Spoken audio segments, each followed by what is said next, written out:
महाराष्ट्र में इन दिनों राजनीति जोरों पर है। एकनाथ शिंदे के नेतृत्व वाली सरकार में कैबिनेट का विस्तार हो गया है, जिसमें अजीत गुट के कई नेताओं को जगह दी गई है, जिसको लेकर शरद पवार के पोते रोहित पवार ने भी भाजपा पर बड़ा हमला किया है। उन्होंने यह दावा किया कि भाजपा शिंदे गुट में शामिल हुए एनसीपी के मंत्रियों के बीच विवाद पैदा करने की कोशिश कर रहे हैं। इसके साथ ही यह भी कहा है कि भाजपा द्वारा पैदा किए गए झगड़े में एनसीपी और उनका परिवार हताहत हुआ है।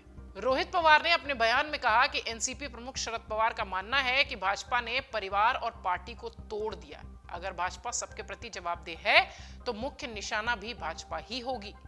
बीजेपी हमेशा उद्धव ठाकरे और शिंदे गुट के बीच झगड़ा पैदा करने की कोशिश करेगी। भाजपा समय बर्बाद करने के लिए एनसीपी के मंत्रियों और शिंदे गुट में शामिल हुए लोगों के बीच भी विवाद पैदा करने की कोशिश कर रही है। इस सब में भाजपा जो मुख्य निशाना है वो किनारे हो जाती है। वहीं एनसीपी के पूर्व राज्यसभा सदस्य जनार्दन वाघमारे ने भी भाजपा पर रविवार को हमला बोला। उन्होंने कहा कि महाराष्ट्र में बीजेपी सरकार ने पिछले 9 वर्षों में लोगों से किए गए वादों को पूरा नहीं किया है। इसके साथ ये भी कहा कि बीजेपी के कार्यों ने समाज में विभाजन पैदा किया है और विचारधारा और नैतिकता से रहित राजनीति को जन्म दिया है। वाघमारे ने आगे कहा कि हम लगातार लोकतंत्र के बारे में बात करते हैं, लेकिन ये वर्तमान में खतरे में है। भारतीय राजनीति ने एक अवांछनीय मोड़ लिया है।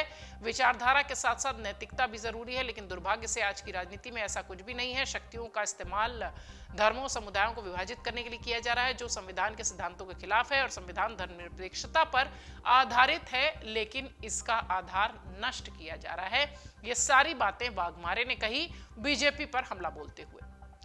आपको बता दें कि शरद पवार को बड़ा झटका देते हुए वरिष्ठ नेता अजीत पवार विधायकों के एक समूह के साथ 2 जुलाई को भाजपा में नेतृत्व वाली जो एकनाथ शिंदे की सरकार है वहां शामिल हो गए थे। आप सबको हमने तस्वीरें दिखाई थी, पूरा घटनाक्रम दिखाया था, रिपोर्ट्स कई सारी बनी थी।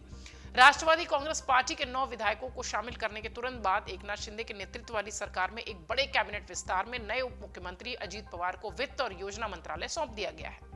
2 जुलाई को एनसीपी नेता अजीत पवार ने महाराष्ट्र के उप मुख्यमंत्री के रूप में शपथ ली थी और पार्टी के 8 अन्य विधायक भी राज्य में राष्ट्रीय जनतांत्रिक गठबंधन सरकार में शामिल हुए थे। महाराष्ट्र के सियासी मामलों के जानकारी रखने वाले लोग कहते हैं कि अगर अजीत पवार सरकार के साथ होंगे तो पहले से ही ये तय करके गए होंगे कि इन विभागों में कम से कम वो रहें।